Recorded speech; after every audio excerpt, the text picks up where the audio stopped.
हुँदा हामी हाँसिराथ्यौँ थाहा छ किन त्यही दिन फेरि आज आयो तिम्रो जन्मदिन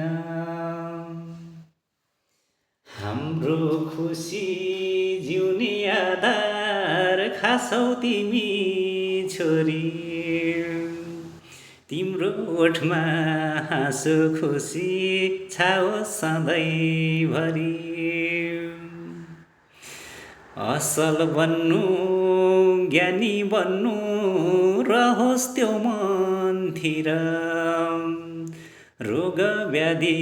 शरीरबाट हटुन् चिन्ता पीर फलोस् फुलोस् स्वच्छ होस् भावना जन्मदिनको छ शुभ कामना हातमा घडी छ छोरीलाई आशीर्वाद सधैँभरि छ छोरीलाई आशीर्वाद सधैँभरि छ।